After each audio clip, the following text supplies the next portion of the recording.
Bonjour, mon nom est Antoine Desilets. Ça fait plusieurs mois maintenant que je débute ce bulletin vidéo en m'introduisant comme le co-directeur général par intérim de la Société Santé en français. Eh bien, depuis le 1er avril, c'est maintenant à titre de directeur général de la SSF que j'aurai le plaisir de me présenter. Je tiens à remercier le conseil d'administration de la Société Santé en français pour cette marque de confiance. Ce nouveau mandat m'offre l'occasion de mettre à profit mon expérience pour contribuer à l'amélioration de l'accès à des services de santé de qualité en français pour les communautés francophones et acadiennes du Canada en situation minoritaire. Bienvenue donc à l'édition d'avril 2021 de Focus, notre infolette. Le 24 mars, la SSF a officiellement lancé l'initiative Santé Immigration francophone qui bénéficiera d'un budget de 2,7 millions sur 5 ans pour soutenir 39 projets liés à la santé des nouveaux arrivants dans la francophonie canadienne. Ces projets, qui seront mis en œuvre par les 16 réseaux membres de la SSF, ont pour objectif d'aider les nouveaux arrivants à relever les nombreux défis liés aux enjeux de santé. Santé Immigration francophone a été rendue possible grâce à une entente de financement avec Immigration, Réfugiés et Citoyenneté Canada, signée en septembre 2020. L'information sur les 39 projets est maintenant disponible sur la nouvelle page web de la SSF consacrée au dossier de l'immigration francophone au lien www.santéfrançais.ca/immigration. Vous pouvez également revoir la vidéo du lancement sur notre chaîne YouTube. Le 31 mars, le réseau Franco-Santé du sud de l'Ontario, soutenu par la SSF et Santé Canada, ont lancé la nouvelle plateforme web Accès Équité. Cette initiative vise à accompagner les gestionnaires de santé et de services sociaux dans le but de promouvoir l'équité d'accès aux services de santé en français.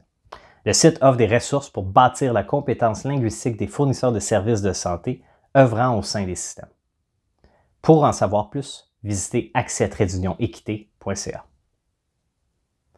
Les 22, 23 et 26 mars 2021, la Commission de la santé mentale du Canada et la Société Santé en français ont accueilli les réseaux Santé en français et des partenaires nationaux intéressés par la santé mentale en français à une table ronde sous le thème de la santé mentale des communautés francophones en situation minoritaire au Canada. Les discussions ont été fructueuses et nous permettront, entre autres, de suggérer des stratégies d'envergure nationale aux organismes qui veulent offrir un meilleur appui à la santé mentale en français.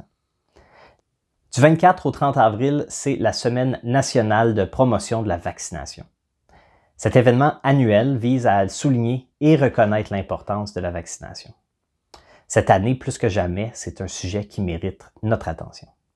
Vous trouverez dans notre bulletin des liens vers plusieurs renseignements sur le sujet.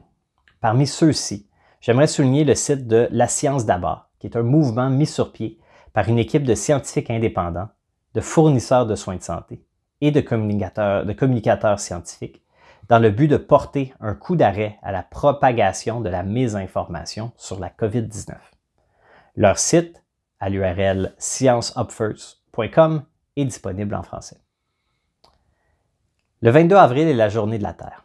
C'est une occasion pour se souvenir de l'importance du lien qui existe entre la qualité de notre environnement et de notre santé.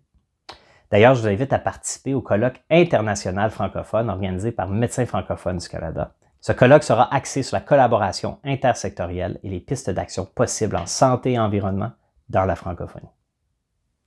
Merci encore de vous référer à notre bulletin où vous trouverez plusieurs liens pour explorer les sujets que je vous ai brièvement présentés aujourd'hui et plusieurs autres. Je vous invite à nous suivre sur les réseaux sociaux et à visiter notre site web santéfrançais.ca. Vous pouvez également contacter l'un des 16 réseaux de santé en français du Canada pour connaître les ressources et programmes près de chez vous. Merci beaucoup. À la prochaine.